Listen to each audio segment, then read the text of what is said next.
Voy a diagnosticar el sensor IAT, el sensor que mide la temperatura del aire. Desconectamos el sensor, lo desconectamos y vamos a tomar el voltaje de su alimentación, que debe ser de 5 voltios de referencia de la computadora.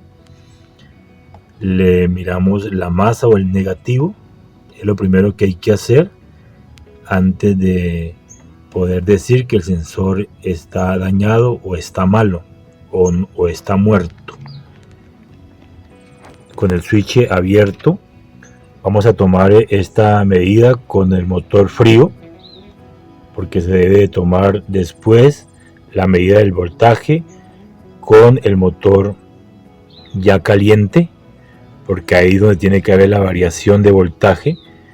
Tiene que variar en el voltaje cuando está frío al voltaje cuando está caliente. Si no lo hace, entonces el sensor está dañado, está muerto, el IAT.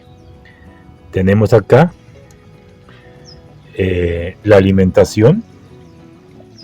Vemos que son 5 voltios de alimentación de referencia, que es el voltaje con que el sensor va a trabajar. Es el campo de acción del sensor, enviado ese voltaje desde la computadora. Vamos a tomar entonces, para probar que la masa esté bien, digamos que esté cerrando bien el circuito. Hemos colocado la punta del multímetro ya en el positivo de la batería. Ahí vemos que está cerrando bien el circuito, porque está en 12.44, que es el voltaje de la batería, porque aquí estamos tocando la tierra enviada o la masa enviada desde la computadora de la alimentación del sensor. Está bien. Entonces, ya teniendo esto, vamos a conectar el sensor y tomaremos ahora sí la medida de del voltaje que el sensor empieza a enviarle a la computadora. Este trabaja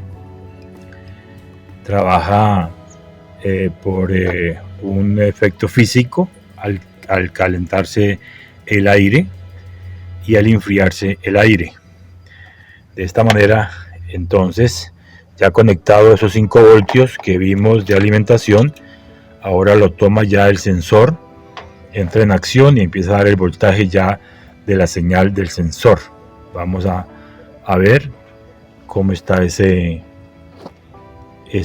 voltaje con el motor en frío, con el sensor ya conectado. Sin necesidad de encender el vehículo, tomamos ya la señal que está enviando el sensor IAT, sensor de temperatura de aire, con el switch abierto. Este tiene dos cables que es el mismo que manda la computadora ese voltaje de referencia de 5 voltios. Lo toma el sensor para trabajar con ello, y ahora ya conectado el sensor, vemos es el voltaje que está emitiendo el sensor o dando el sensor con el motor en frío. El otro cable es el cable de la masa.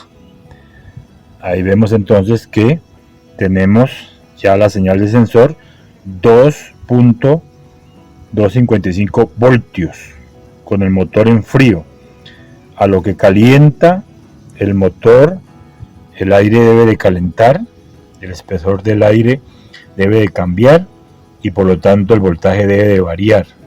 Si entre frío y caliente el aire no varía el sensor, entonces está dañado, no sirve, está muerto, porque él debe de variar. A continuación vamos a tomar la medida ya con el motor en caliente para medir ya qué variación ha tenido este sensor.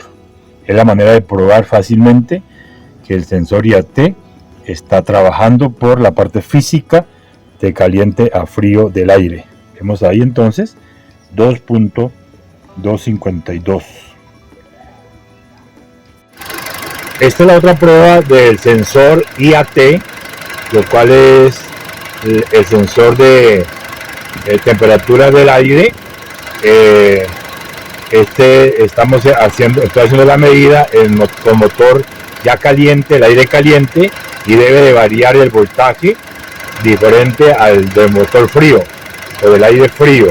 Ahí vemos entonces que está con motor caliente 1.7 voltios, es decir, un voltaje mucho más bajo que el anterior con el motor frío, porque el motor ya está caliente y por ende el aire está caliente, y es la manera de poder probar el sensor IAT con el motor frío y el motor caliente. Si no hace esa variación de voltaje, entendemos que el sensor está dañado, está muerto y hay que cambiarlo. Es la manera de revisarlo en las dos medidas, con motor frío y con motor caliente.